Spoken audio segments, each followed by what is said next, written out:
नमस्कार मित्रों, प्रिय छात्रों। दीपावली के बाद आज पहली क्लास हो रही है। अब इसमें ध्यान दें, ये करंट अफेयर्स संवैधानिक निकाय आयोग से संबंधित है। ये प्रश्न स्पेशली जो अभी हाल फिलहाल परीक्षाएं आयोजित होनी है उनसे रिलेटेड है। उनमें एक है संघ लोक सेवा आयोग। संघ लोक सेवा आयोग, इसको अंग्रेजी में कहा जाता है यूपीएससी। क्या कहा जाता है? UPSC, union public service commission. इसे गठन के बारे में पूछता है। तो संघ लोक सेवा आयोग का गठन, तो ध्यान में रखें, जब हमारा संविधान लागू हुआ तो उसमें संविधान के भाग 14 में संघ लोक सेवा आयोग के बारे में चर्चा की गई है। लेकिन अब बात हो रही है कि गठन कब हुआ। तो गठन इसका हुआ था 1 अक्टूबर 1926 को। 1 अक्टूबर 1926। तब इसे केंद्रीय लोक सेवा आयोग कहा जाता था। क्या कहा जाता था? केंद्रीय लोक सेवा आयोग।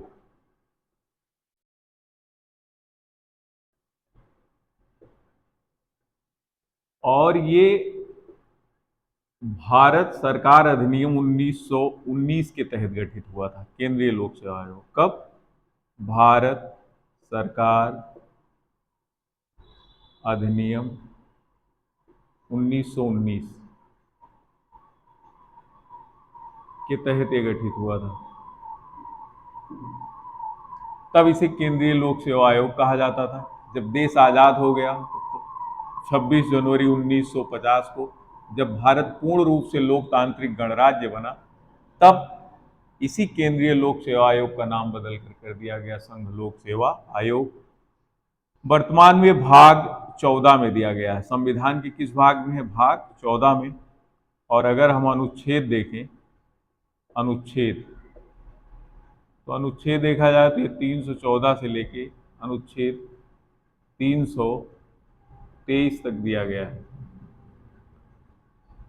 तो एक हो गया हमारा ये संवैधानिक निकाय। तो अनुच्छेद 314 का है 315 से लेकर 323 तक, तो संघ लोक सेवा आयोग। अब यहां पर करंट में क्या प्रश्न बन सकता है कि वर्तमान में संघ लोक सेवा आयोग का अध्यक्ष कौन है? क्या पूछ सकता है? अध्यक्ष।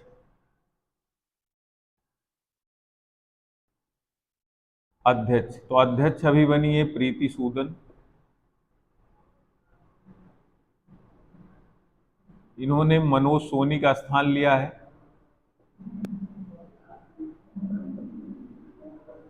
प्रीति सूदन किसके स्थान पर बनी है? तो श्रीमती प्रीति सूदन ये 1 अगस्त 2024 से संघ लोक सेवा आयोग की अध्यक्ष हैं।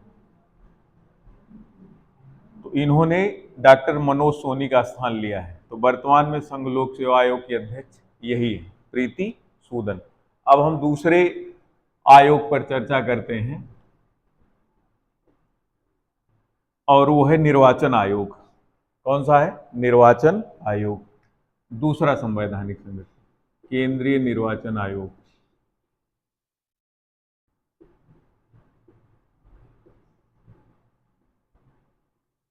इसको हम भारत निर्वाचन आयोग भी बोलते हैं। तो चाहे आप भारत कहिए और चाहे आप केंद्रीय कहिए, तो भारत निर्वाचन आयोग भी आप इसको कह सकते हैं। भारत निर्वाचन आयोग या केंद्रीय निर्वाचन आयोग। जैसे यूपीएससी खत्म होता है वैसे हमारा ये शुरू हो जाता है ECI, election commission of India. ECI, election commission of India, यानी कि भारत निर्वाचन आयोग। हम जानते हैं कि भाग 14 में लोक सेवा आयोग था, और भाग 15 में ये है। भाग 15 संविधान के किस भाग में? भाग 15 में। और अनुच्छेद अगर देखा जाए तो 324 से लेकर 329 तक क्या दिया गया है? भारत निर्वाचन आयोग। अब ये हमारे जो अभी वर्तमान में मुख्य निर्वाचन आयुक्त है, मुख्य निर्वाचन आयुक्त।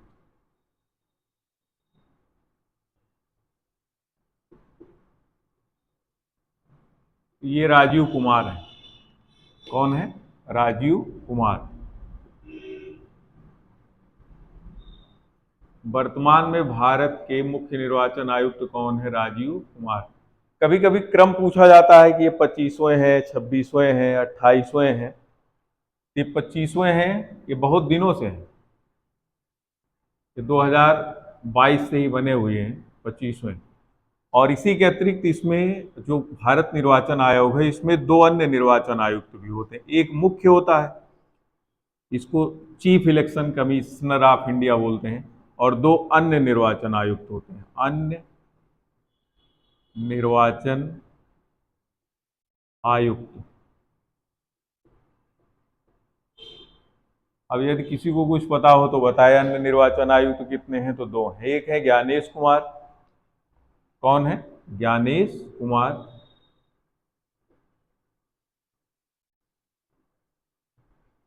और एक है सुखबीर सिंह संधू। सुखबीर सिंह संधू।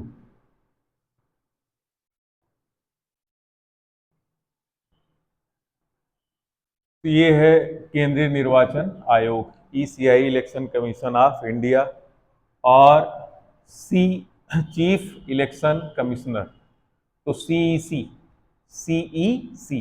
तो कभी कभी आपसे प्रश्न बन सकता है कि who is the CEC of India, तो आप बताएंगे राजीव कुमार। क्रम कौन सा है? 25वां। अन्य निर्वाचन आयुक्त कौन है? तो ये है। अभी आपसे एक प्रश्न बन सकता है कि भारत की पहली महिला मुख्य निर्वाचन आयुक्त कौन थी? तो आप बताएंगे B S Rama Devi. B S Rama Devi. अभी तक मात्र एक महिला जो मुख्य निर्वाचन आयुक्त बनी है, वो कौन थी? B S Rama Devi. तो ध्यान में रखेंगे, बी एस रमा देवी ये भारत की एकमात्र मुख्य महिला निर्वाचन आयुक्त रही। और प्रथम कौन थे? तो प्रथम वाला तो बहुत कॉन्सेप्ट पूछा जाता है कि भारत के पहले मुख्य निर्वाचन आयुक्त कौन थे, वो आप लोग हमें कमेंट में बताएंगे कि पहले कौन थे। अब इसको मैं मिटा रहा हूं। तो केंद्रीय निर्वाचन आयोग।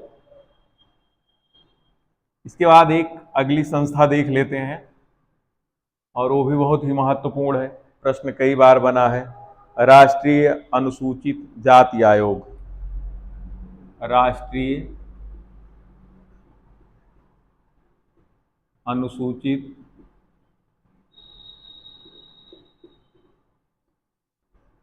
जाति आयोग। राष्ट्रीय अनुसूचित जाति आयोग, इसको बोला जाता है एनसीईएससी। क्या बोलते हैं अंग्रेजी में? NCESC. National commission for schedule caste. National commission for schedule caste, राष्ट्रीय अनुसूचित जाति आयोग। अनुच्छेद 368। अब ध्यान दें, ये संविधान के भाग 16 में इसका वर्णन है। किस भाग में? भाग 16। और अनुच्छेद है 338। अनुच्छेद 338 में राष्ट्रीय अनुसूचित जाति आयोग के बारे में चर्चा किया गया है। अब इसके अध्यक्ष वर्तमान में है किशोर मकवाना। अध्यक्ष कौन है? किशोर मकवाना।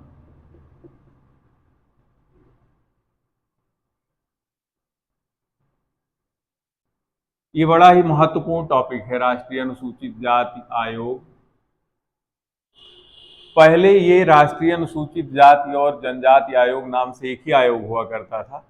फिर बाद में संविधान संशोधन हुआ, 89वां संविधान संशोधन। कौन सा? 89वां संविधान संशोधन अधिनियम। 89वां संविधान संशोधन अधिनियम 2003 में हुआ। कब हुआ? 2003 में। और इसके तहत क्या किया गया? तो 89वां संविधान संशोधन अधिनियम ने एक कार्य किया। तो उसमें राष्ट्रीय अनुसूचित जाति आयोग, राष्ट्रीय अनुसूचित जाति एवं जनजाति एक आयोग बना था ये 65वें संविधान संशोधन अधिनियम के तहत बना था। 65वें संविधान संशोधन अधिनियम 1990 में बना था, ध्यान रखेंगे आप। तो इसमें दो शब्द जुड़ गए हैं। तो राष्ट्रीय अनुसूचित जाति एवं जनजाति आयोग, एक तरफ है राष्ट्रीय अनुसूचित जाति और दूसरी तरफ है जनजाति। तो पहले दोनों को एक में ही रखा गया था। बाद में जो ये 89वां संविधान संशोधन अधिनियम हुआ 2003 में, उसके तहत दोनों को अलग कर दिया गया। तो राष्ट्रीय अनुसूचित जाति आयोग के नाम से एक आयोग बन गया और राष्ट्रीय अनुसूचित जनजाति आयोग के नाम से एक आयोग बन गया। और ये कार्य कब हुआ? तो ये तो 65वें संविधान संशोधन अधिनियम 1990 के तहत ये आयोग बना था, राष्ट्रीय अनुसूचित जाति एवं जनजाति आयोग। अब जब ये संविधान संशोधन हुआ 89वां, ये कब हुआ? 2003 में। 2003 में ये दोनों आयोग अलग कर दिए गए। एक हो गया राष्ट्रीय अनुसूचित जाति आयोग और दूसरा हो गया राष्ट्रीय अनुसूचित जनजाति आयोग। अब ध्यान दें, तो पहले तो ये बना था 1990 के तहत, लेकिन अब जब दोनों आयोग अलग कर दिए गए तो फिर इसका गठन कब होता है? तो गठन हुआ 19 फरवरी 2004 और सेम यही इसके लिए भी आएगा 2004। तो ये हो गया राष्ट्रीय अनुसूचित जाति आयोग। तो अनुच्छेद 338 भाग 16 अध्यक्ष वर्तमान में कौन है? राष्ट्रीय अनुसूचित जाति आयोग के किशोर मकवाना। 89वां संविधान संशोधन अधिनियम 2003 में हुआ और इसके तहत जो 65वें संविधान संशोधन अधिनियम 1990 के तहत दोनों को एक में किया गया था, दोनों क्या हो गए? अलग अलग हो गए। सेम स्थिति यही रहेगी। अब राष्ट्रीय अनुसूचित जाति की जगह अब हम क्या कर सकते हैं? यहीं पर जनजाति कर दें। क्या कर दें? जनजाति। तो राष्ट्रीय अनुसूचित जनजाति आयोग, राष्ट्रीय अनुसूचित जनजाति आयोग। भाग वही है, भाग 16 में ही दिया गया। अनुच्छेद 338 ए हो गया इसमें। अब अलग अलग कर दिया गया तो अनुच्छेद 338 ए, हिंदी में आप कह सकते हैं का। तो अध्यक्ष बदल गया चूंकि अब इसके अलग हैं, तो अंतर सिंह आर्य हो गए। अध्यक्ष कौन हो गए इसके? अंतर सिंह आर्य हैं वर्तमान में अध्यक्ष। किसके? राष्ट्रीय अनुसूचित जनजाति आयोग के अंतर सिंह आर्य। अब किस संविधान संशोधन के तहत? तो अब इसका गठन किया गया तो फिर वही आ गया 89वां संविधान संशोधन अधिनियम 2003 के तहत राष्ट्रीय अनुसूचित जनजाति आयोग का क्या हुआ? गठन हुआ। तो अब गठन तो इसके तहत हुआ, अधिनियम में है। और गठन देख लें, 19 फरवरी 2004। ये अधिनियम है 2003 में पारित हुआ, लेकिन इसका गठन किसका? एनसीएसटी का, एनसीएसटी। तो ध्यान में रखें, national scheduled tribes, national NSTC, national scheduled tribes. तो ध्यान में रखें, आगे बढ़ते हैं। एनसी और फिर एसटी, एनसीएसटी ये आयोग है।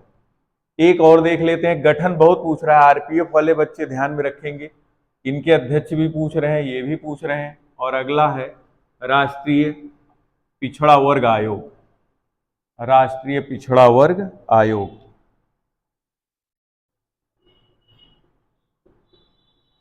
राष्ट्रीय पिछड़ा वर्ग आयोग, राष्ट्रीय पिछड़ा वर्ग क्या? इसको हम कह सकते हैं राष्ट्रीय अन्य पिछड़ा वर्ग आयोग, राष्ट्रीय अन्य पिछड़ा वर्ग आयोग। अब देखते हैं, इसका गठन हुआ 14 अगस्त 1993। गठन राष्ट्रीय अन्य पिछड़ा वर्ग आयोग का 14 अगस्त 1993। भाग कौन सा है संविधान का? फिर भाग वही है, भाग 16, अनुच्छेद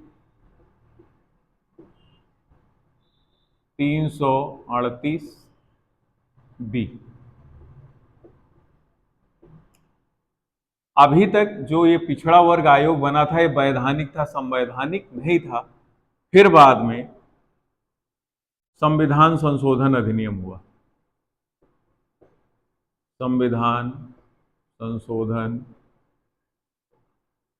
अधिनियम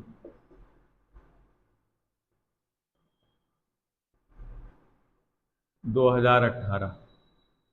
ये कौन सा संविधान संशोधन अधिनियम था? 102वां, बहुत इंपॉर्टेंट है।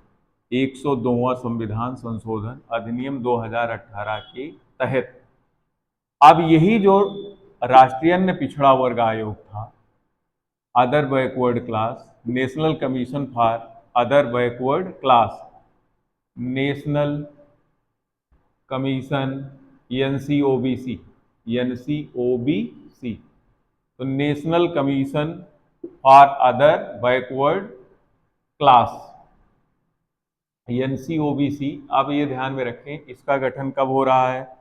14 अगस्त 1993 को हुआ था। तब इसे वैधानिक दर्जा दिया गया था, संवैधानिक नहीं था ये आयोग।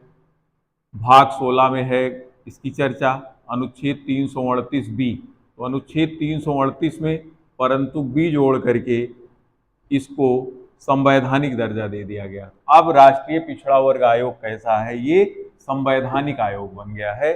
और इसके अध्यक्ष कौन है? हंसराज गंगाराम अहीर। हंसराज गंगाराम अहीर क्या है? ये अध्यक्ष है।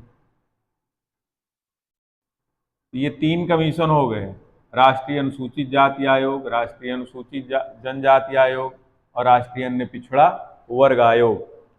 अब एक 2-3 और हैं, छोटे छोटे टॉपिक हैं, उनको भी देख लेते हैं। एक टॉपिक है वित्त आयोग, फाइनेंस कमीशन, ये भी संवैधानिक निकाय है।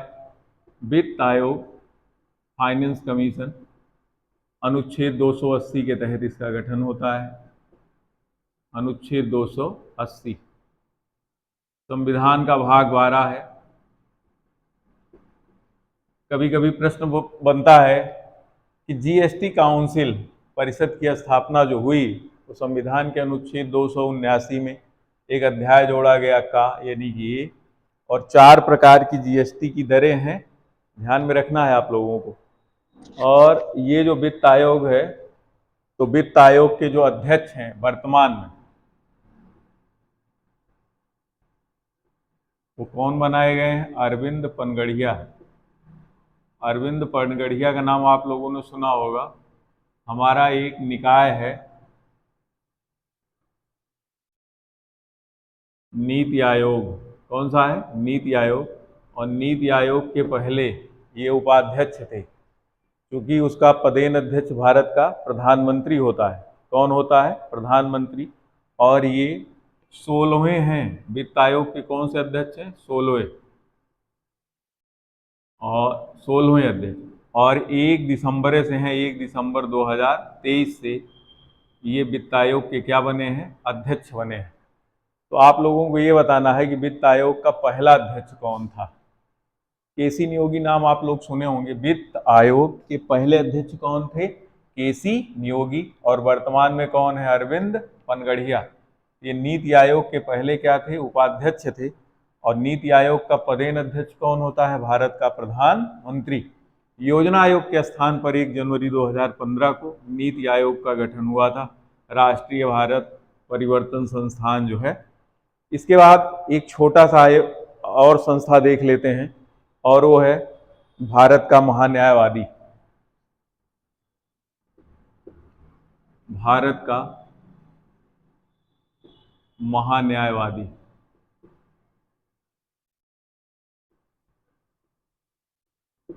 इसको अंग्रेजी में बोलते हैं अटॉर्नी जनरल ऑफ इंडिया। क्या बोलते हैं? Attorney general of India. केंद्रीय सरकार का ये सर्वोच्च विधिक सलाहकार होता है। केंद्रीय सरकार का ये क्या है? विधिक सलाहकार। भारत सरकार का ये विधिक परामर्शदाता है।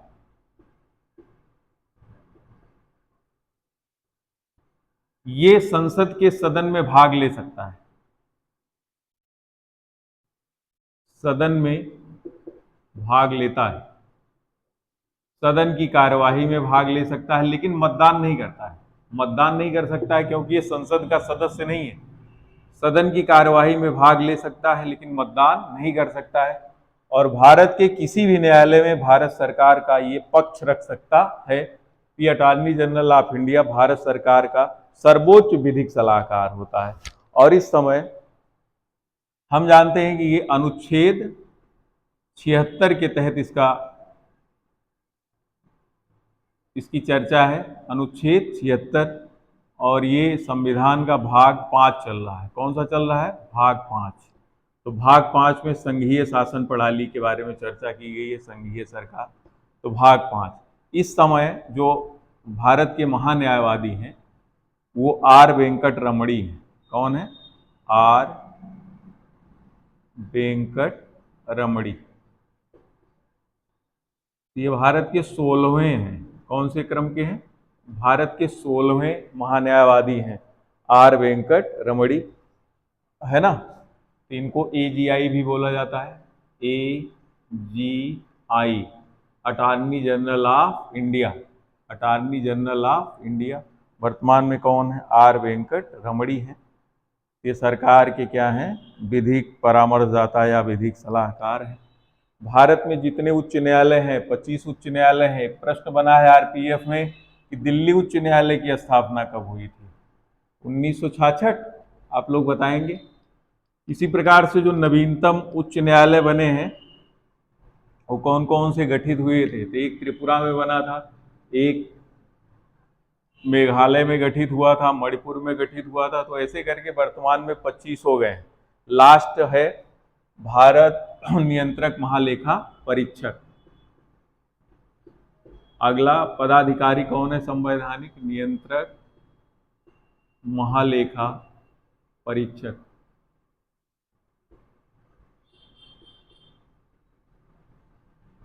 इसको कैग बोला जाता है, CAG। अंग्रेजी में बोलते हैं controller and auditor general. Controller and auditor general. ये भी संविधान के भाग 5 में ही इनका उल्लेख किया गया है। अनुच्छेद 148 से लेकर 151 तक इनकी चर्चा है। भाग वही है, भाग 5 ही चल रहा है अभी। और वर्तमान में भारत के नियंत्रक महालेखा परीक्षक गिरीश चंद्र मुर्मू है। कौन है? गिरीश चंद्र मुर्मू। बहुत महत्वपूर्ण पद है गिरीश चंद्र मुर्मू। 14वें हैं। तो वर्तमान में अभी भी यही है। ध्यान में रखिए, जितने भी ये संवैधानिक पदाधिकारी हैं सबकी नियुक्ति राष्ट्रपति करता है। नियुक्ति कौन करेगा सबकी? राष्ट्रपति। पद से हटाने की प्रक्रिया अलग अलग हो सकती है लेकिन नियुक्ति कौन करेगा? राष्ट्रपति करता है। अब जैसे इसको कैसे हटाया जाता है नियंत्रक महालेखा परीक्षक को? तो इसको ऐसे ही हटाया जा सकता है जैसे राष्ट्रपति को हटाया जा सकता है। तो राष्ट्रपति को हटाने के लिए क्या लगता है? महाभियोग। क्या आता है? महाभियोग। तो महाभियोग की प्रक्रिया से ही नियंत्रक महालेखा परीक्षक को भी हटाया जा सकता है। लेकिन अभी इसके पहले आपने अटॉर्नी जनरल ऑफ इंडिया के बारे में पढ़ा था, तो उसको कैसे हटाया जा सकता है? तो उसको तो भाई बहुत सामान्य सा नियम है कि सरकार बदलने के साथ अटॉर्नी जनरल ऑफ इंडिया स्वयं अपना पद छोड़ देता है।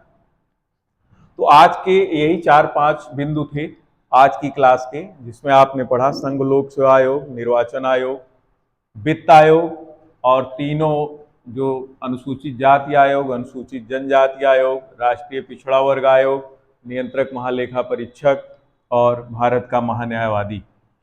क्लियर? कहीं कोई समस्या हो आप लोग कमेंट करके बताया करें, बिल्कुल बेझिझक। बेस्ट क्लासेज रहती हैं, सारी टीम मेहनत कर रही है और आप भी हमारे साथ मेहनत करें। आपका भविष्य उज्ज्वल हो। जय हिंद, जय भारत।